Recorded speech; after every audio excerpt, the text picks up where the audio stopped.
خیانت چرته کا وی چې امام اعظم ابو حنیفه رحمت الله تعالی علیه باندې دروغ تړي هغه نه وی چې چا پښتنه وکړه چې ستا موقف د یزید په باره کې څه دی وی چې هغه سکوت اختیار کړ خاموشي اختیار کړه لہذا نو یزید په بابت کې امام صاحب سکوت اختیار کړی ته سکوت اختیار کړه په دغه منبر باندې ارته قسم خورم او دغه خبره قیامت په ورځ باندې ذمہ دار ما چې امام اعظم ابو حنیفه رضی الله عنه سکوت موقف نه دی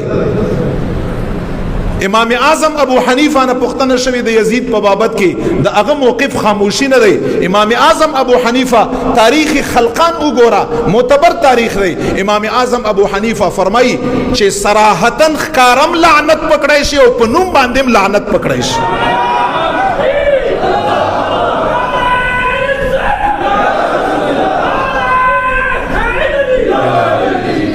دا د امام اعظم ابو حنیفه موقف دی سلور وارو ائمه امام مالک رحمت الله تعالی علیه کتاله خدای پاک لګ علم در کړی دا حسد چشمه د سترګو نه لری کړی او صحیح اوراق ګوري امام مالک رحمت الله تعالی علیه فرمای په یزید باندې اشارتنم لعنت کړی شي نوم یم اخیشته شي او لعنت پکړی شي امام اعظم ابو حنیفه لیکلی تلویحا تصریحا تلویحا ویلکږي اشارتن تا تصریحا ویلکږي په نوم اخیشتو باندې داسې چې په یزید باندې د لعنت د یزید په لشکر باندې د لعنت او امام احمد بن حنبل کفر پوری موقف دے کفر پوری چې دغه سي انسان ته سره مسلمان نی ویل پکار کافر ورته ویل پکار دی او امام شافعی رضی الله عنه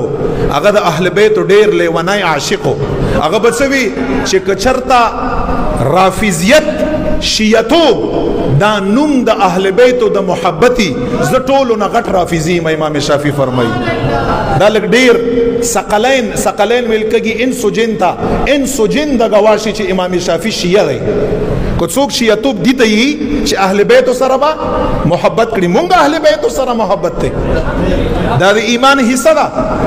امام شافعی سے موقف څه دی هغه موقف یو دی صرف هغه چې اشارتن نه په یزید باندې چې لعنت کړي نوم به یاد او لعنت بکای پاغه باندې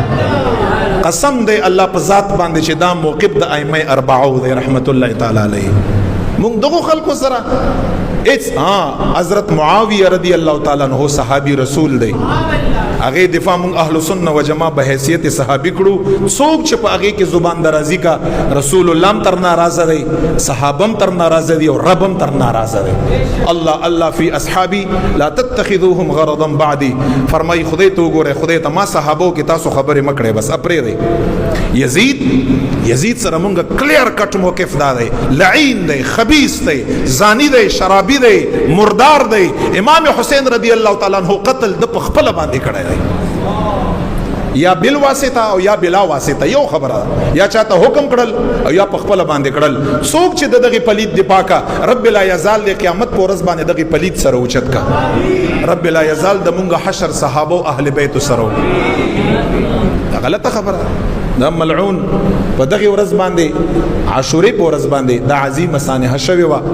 او مونږه ماتم نیو قائل ماتم حرام دی مخوال حرام دی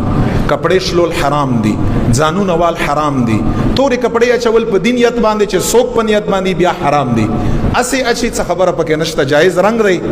دا خو زړمو دا یاد لره په غم د حسین کې غمگین دی دا یاد لره زړمو غمگین دی او دا چې څومره په دنیا کې یو دا زړم غمگینی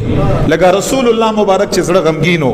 دا سید الشهدا حمزه مبارک او د سید الشهدا امام حسین علیه السلام زړه او یو به حیثیت یو مسلمان پکار د چې ارچا زړه شي غمگین شي په دې باندې نمونږ داغه دفاع نکړو بالکل یزید یو ظالم بادشاہ رب لا یزال داغه سره خپل حشر وکا او امام حسین علیه السلام د خدای درجات بلند کا اخیرانه وخت پوره دی بلکې اوخته روزه را ناغش و پاتې شو د محرم الحرام روزه ونسي سیدا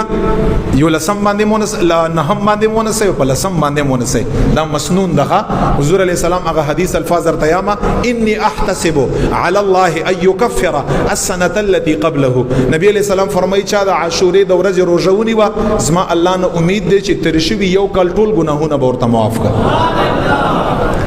بیا صحابه ورته فرمایل چې دغه یو ورځ کې خو د يهودو اتباع راځي